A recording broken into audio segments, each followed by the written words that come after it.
अयोध्या में पर्यटन के विकास तथा रामायण के प्रचार प्रसार से जुड़े हुए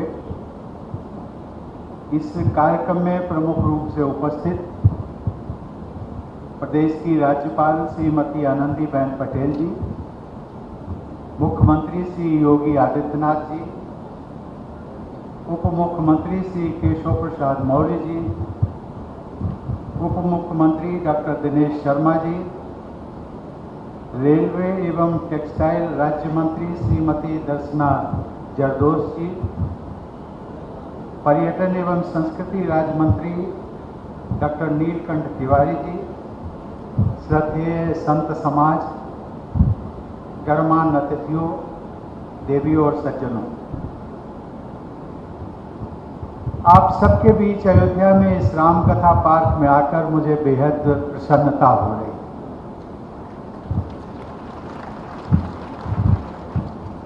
जैसा कि नाम से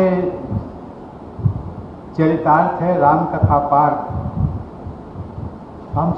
हम सब लोग जानते हैं कि राम कथा के महत्व के बारे में गोस्वामी तुलसीदास जी ने कहा था कि राम कथा सुंदर करकारी, संशय विहग उड़ावन हारी। अर्थात राम की कथा हाथ की वो मधुर ताली है जो संदेह रूपी पक्षियों को उड़ा देती है। गुरुदेव रविंद्रनाथ टैगोर ने कहा था कि रामायण और महाभारत ये दो ऐसे ग्रंथ हैं कि जिसमें भारत की आत्मा के दर्शन होते हैं। ये कहा जा सकता है कि भारतीय जीवन मूल्यों के आदर्श, उनकी कहानियां और उपदेश रामायण में संपूर्ण रूप से समाहित है। मेरा भी मानना है कि रामायण एक ऐसा विलक्षण ग्रंथ है जो राम कथा के माध्यम से विश्व समुदाय के समक्ष मानव जीवन के उच्च आदर्शों और मर्यादाओं को प्रस्तुत करता है। मुझे विश्वास है कि रामायण के प्रचार प्रसार हेतु उत्तर प्रदेश सरकार का यह प्रयास भारतीय संस्कृति तथा पूरी मानवता के हित में बहुत महत्वपूर्ण सिद्ध होगा। देवी और सज्जनों, ये अयोध्या नगरी प्रभु राम की जन्मभूमि और लीला भूमि तो है ही, बिना राम के इस नगरी की कल्पना करना भी असंभव है। राम और अयोध्या के संबंध को संस्कृत के महाकवि भास की महान कृति प्रतिमा नाटकम में भरत के संवाद द्वारा इन शब्दों में व्यक्त किया गया है। ना योध्या तम बिना योध्या सा योध्या यत्र राघवा। अर्थात राम के बिना अयोध्या है ही नहीं। अयोध्या तो वही है जहां राम है। इस नगरी में प्रभु राम सदा के लिए विराजमान है, इसलिए ये स्थान सही अर्थों में अयोध्या है। अयोध्या का शाब्दिक अर्थ है कि जिसके साथ युद्ध करना असंभव हो। रघु, दिलीप, अज, दशरथ और राम जैसे रघुवंशी राजाओं के पराक्रम व शक्ति के कारण उनकी राजधानी को अपराजेय माना जाता है। इसलिए इस नगरी का अयोध्या नाम सर्वथा सार्थक रहेगा। देवियों और सज्जनों, उत्तर प्रदेश सरकार ने रामायण कॉन्क्लेव का आयोजन करके कला एवं संस्कृति के माध्यम से रामायण को जन जन तक पहुंचाने का जो अभियान आज प्रारंभ किया है, इसके लिए मैं उत्तर प्रदेश के मुख्यमंत्री योगी आदित्यनाथ जी तथा उनकी पूरी टीम के सभी सदस्यों की सराहना करता हूं। यह उत्तर प्रदेश के निवासियों के लिए सौभाग्य की बात है कि भारतीय संस्कृति के आदर्शों में रची बसी राज्यपाल श्रीमती आनंदीबेन पटेल का मार्गदर्शन आप सबको निरंतर प्राप्त होता रहता है। मुझे बताया गया है कि पिछले वर्ष आयोजित रामायण कॉन्क्लेव अत्यंत सफल रहा था। यह प्रसन्नता की बात है कि इस वर्ष रामायण कॉन्क्लेव का आयोजन उत्तर प्रदेश के अनेक शहरों में किया जा रहा है। रामायण का प्रचार प्रसार इसलिए आवश्यक है कि उसमें निहित जीवन मूल्य मानवता के लिए सदैव प्रासंगिक बने रहे। रामायण में दर्शन के साथ साथ आचार संहिता भी उपलब्ध है, आदर्श आचार संहिता भी उपलब्ध है, जो जीवन के प्रत्येक पक्ष में हमारा मार्गदर्शन करती है। संतान का माता पिता के साथ, भाई का भाई के साथ, पति का पत्नी के साथ, गुरु का शिष्य के साथ, मित्र का मित्र के साथ, शासक का जनता के साथ और मानव का प्रकृति व पशु पक्षियों के साथ कैसा आचरण होना चाहिए, इन सभी आयामों पर रामायण में उपलब्ध आचार संहिता हमें सही मार्ग पर ले जाती है। रामायण, रामचरितमानस तथा अन्य राम कथाओं में अपने अपने दृष्टिकोण के अनुसार आप मानव के ईश्वरीकरण अथवा ईश्वर के मानवीकरण की गाथा देख सकते हैं। रामचरितमानस में एक आदर्श व्यक्ति और एक आदर्श समाज दोनों का सामूहिक वर्णन मिलता है। राम राज्य में आर्थिक समृद्धि के साथ साथ आचरण की श्रेष्ठता का बहुत ही सहज और हृदयग्राही विवरण मिलता है, जिसमें कहा गया है रामचरितमानस में कि नहीं दरिद्र को दुखी न दीना, नहीं दरिद्र को दुखी न दीना, नहीं को अबुध न लक्षण हीना। ऐसे अभाव मुक्त आदर्श समाज में अपराध की मानसिकता तक विलुप्त हो चुकी थी। दंड विधान की आवश्यकता ही नहीं थी, किसी भी प्रकार का भेदभाव था ही नहीं। दंड जतिन कर भेद जहां, नर्तक नृत्य समाज, जीतहूं मन ही सुनी अस रामचंद्र के काज। अयोध्या पर आधारित और इस अयोध्या की जन भाषा में रचित रामचरितमानस एक जन आंदोलन बन गया था। अवध क्षेत्र के घर घर में तथा अन्य क्षेत्रों में भी मानस का पाठ पारायण होने लगा और आज भी होता है। रामचरितमानस की पंक्तियां लोगों में आशा जगाती, प्रेरणा का संचार करती और ज्ञान का प्रकाश फैलाती। आलस्य एवं भाग्यवाद का त्याग करके कर्मठ होने की प्रेरणा अनेक चौपाइयों में मिलती है। कादर मन कहूँ एक अठारा, दैव दैव आलसी पुकारा।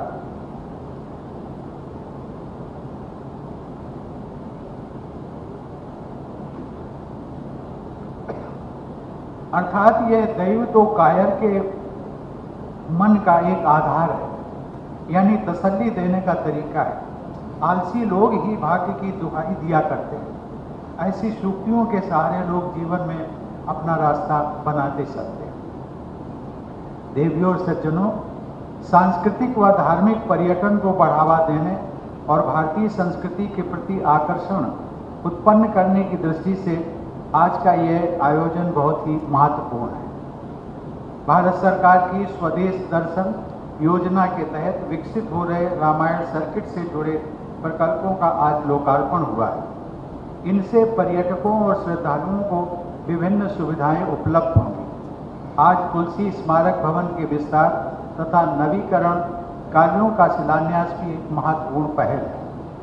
मुझे बताया गया है कि इससे विश्व स्तर पर हो रहे रामायण एवं रामकथा से जुड़े शोध कार्यों में सहायता मिलेगी। साथ ही जन सामान्य को रामकथा से जोड़ने के कार्यक्रमों के लिए भी आधुनिक व्यवस्था की जाएगी।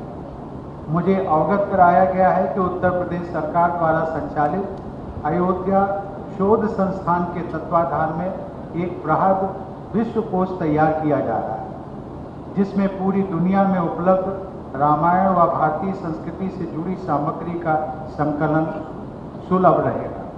यह भी प्रसन्नता की बात है कि तुलसी स्मारक भवन परिसर में विश्व के अनेक देशों में प्रचलित रामलीलाओं का अनवरत मंचन कराया जाता रहा है। इस क्रम में कोविड महामारी से व्यवधान पड़ा है, परंतु मुझे विश्वास है कि यह सराहनीय परंपरा जारी रहे। हमें विश्व समुदाय को, विशेषकर युवा पीढ़ी को राम कथा में निहित जीवन मूल्यों से जोड़ना है। प्रिय राम कथा प्रेमियों, आदिकवि वाल्मीकि ने राम की कथा को अपने काव्य में ऐसा जीवंत रूप दिया है कि वह सही अर्थों में राम का आयन अर्थात निवास की है। रामायण में राम निवास करते हैं। इस अमर आदिकाव्य रामायण के विषय में स्वयं महर्षि वाल्मीकि ने कहा है कि यावत स्थास्यन्ति गिरया सरिश्च महीतले तावद रामायण कथा लोकेषु प्राचरिष्यति। अर्थात जब तक पृथ्वी पर पर्वत और नदियां विद्यमान रहेंगे तब तक राम कथा लोकप्रिय बनी रहेगी।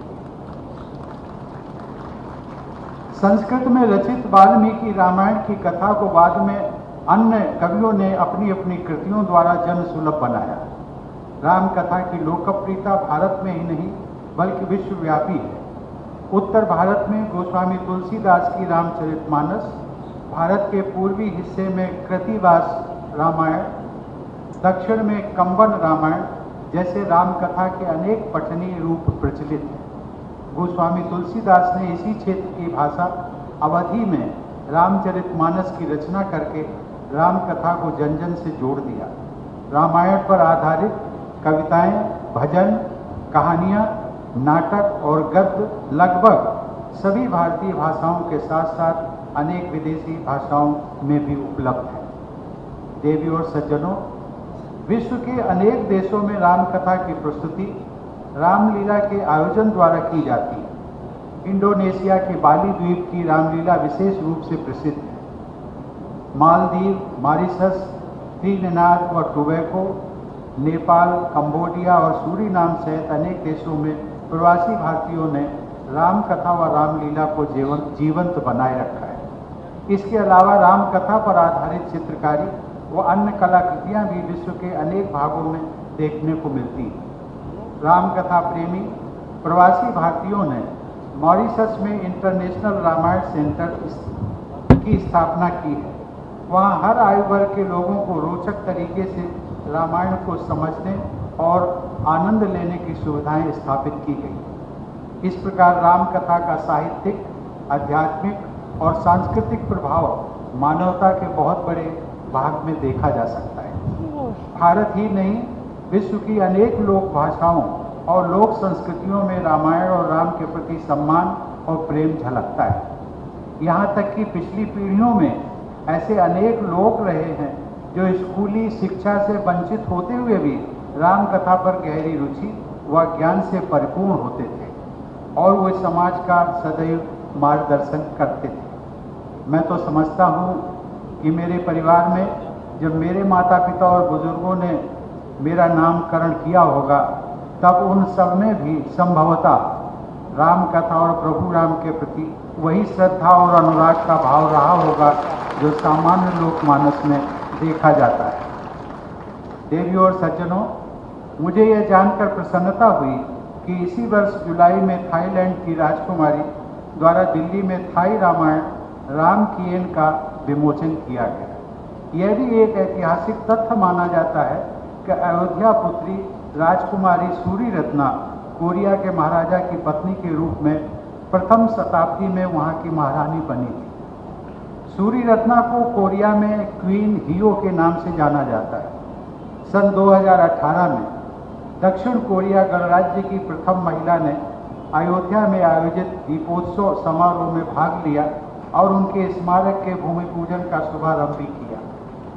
मुझे बताया गया कि लगभग 5 करोड़ की आबादी वाले दक्षिण कोरिया में 60 लाख से अधिक लोग स्वयं को महारानी सूरीरत्ना का वंशज मानते हैं और अयोध्या को अपनी ननिहाल के रूप में देखते हैं।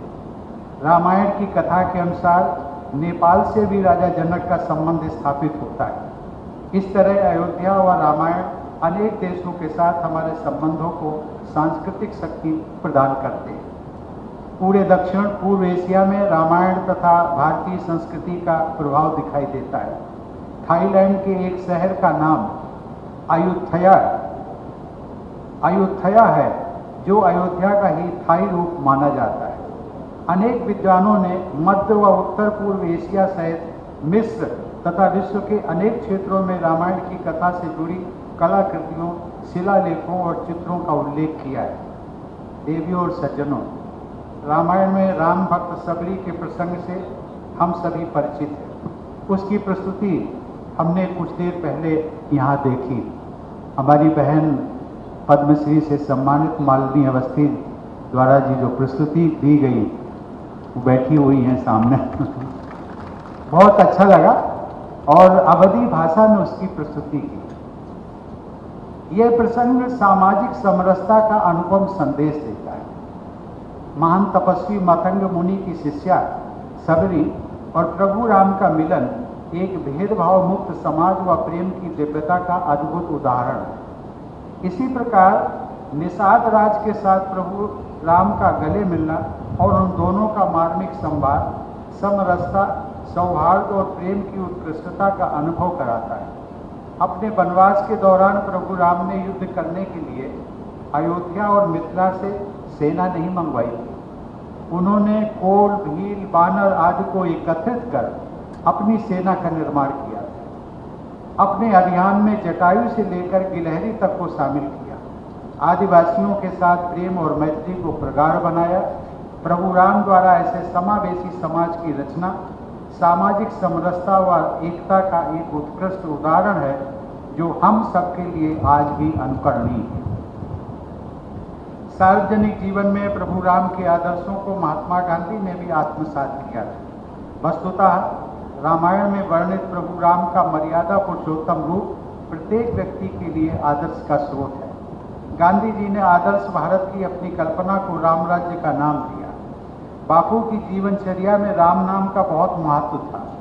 वर्ष 2019 में गांधी जी द्वारा स्थापित हरिजन सेवक संघ के दिल्ली परिसर में एक विशेष राम कथा का आयोजन किया गया था, जिसे मानस हरिजन कथा का नाम दिया गया था। मुझे प्रसन्नता है कि उस आयोजन में सम्मिलित होने का मुझे भी सौभाग्य मिला था। ऐसे आयोजन सचमुच में सामाजिक समरसता की दृष्टि से अत्यंत महत्वपूर्ण होते हैं। मैं कामना करता हूं कि जिस प्रकार राम राज्य में सभी लोग दैविक और भौतिक कष्टों से मुक्त थे, उसी प्रकार हमारे सभी देशवासी सुखमय जीवन व्यतीत करें। कोविड महामारी के प्रकोप का सामना करती हुई मानवता के लिए हमारी परंपरा में प्रचलित यह प्रार्थना और भी प्रासंगिक हो गई है, जिसमें कहा गया है, सर्वे भवन्तु सुखिनः, सर्वे सन्तु निरामयाः, सर्वे भद्राणि पश्यन्तु मा कश्चित् दुःखभाग् भवेत्। अर्थात सभी सुखी हों, सभी रोग मुक्त हों, सभी का ध्यान भलाई पर रहे और कोई भी दुख का भागी न बने। मैं आशा करता हूं कि केंद्र व राज्य सरकारों द्वारा इस क्षेत्र की जनता के प्रयासों के बल पर अयोध्या नगरी भविष्य में मानव सेवा का एक उत्कृष्ट केंद्र बनेगी, सामाजिक समरसता का उदाहरण प्रस्तुत करेगी, नैतिक व आध्यात्मिक संस्कारों के लिए प्रसिद्ध होगी तथा शिक्षा व शोध का प्रमुख वैश्विक केंद्र बनेगी।